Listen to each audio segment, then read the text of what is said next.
La fromagerie se situe à 20 minutes à peu près du Mont-Saint-Michel, à Isigny-le-Bois, donc dans le sud de la Manche. Un paysage très, très bocagé, avec beaucoup de pâturage et de belles vaches normandes. Le crémeux du Mont-Saint-Michel donc, est un cousin donc, du Chaource. C'est un fromage qui est très, très crémeux, très tendre, donc on enrichit légèrement en crème.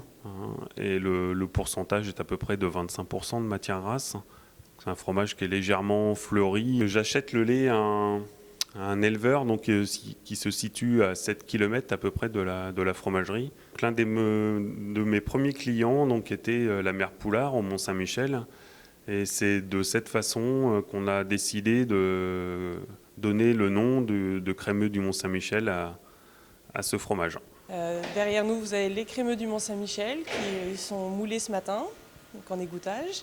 On fabrique à peu près 700, donc en crémeux, 700 crémeux par jour, qui sont distribués par les grossistes principalement, donc sur la France, voire à l'étranger, Belgique, même Japon pour certains.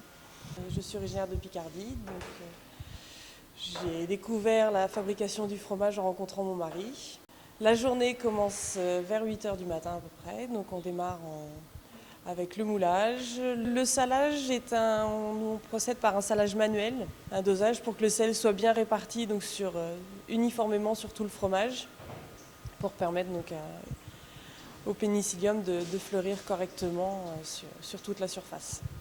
Moi je me sers d'une seule main et donc je divise ma main en 3 parties pour faire le dessus, le tour et le dessous.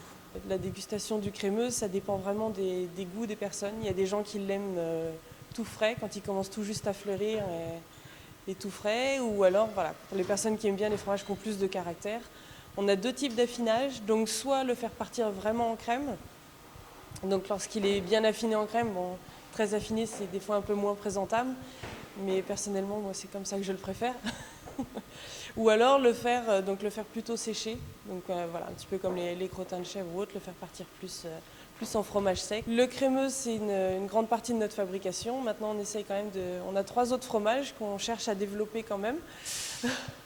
Donc, qui sont le camembert traditionnel, donc au lait cru, le camembert au cidre, donc où le cidre, en fait, on se sert du cidre dans le lait en début de fabrication.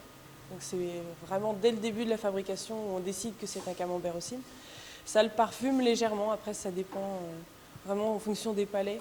Les gens retrouvent plus ou moins le goût, en général c'est plus une note fruitée. Voilà. Et la vieille mendière, donc ça c'est à la base une ancienne fabrication de Saint-Paulin-Fermier, donc qui a été un petit peu repris. C'est un fromage qui est lavé au cidre durant l'affinage. Donc ça lui fait une croûte orangée. Et là au niveau de la pâte et du goût, on est dans le style un petit peu des Livaro. Le plus plaisir, c'est d'arriver à faire un produit qui soit sain, correct et qui fasse plaisir aux gens, c'est surtout ça. Et les gens aiment le consommer et l'apprécient. Caroline de la fromagerie de Pain-d'Aven pour So Cheese.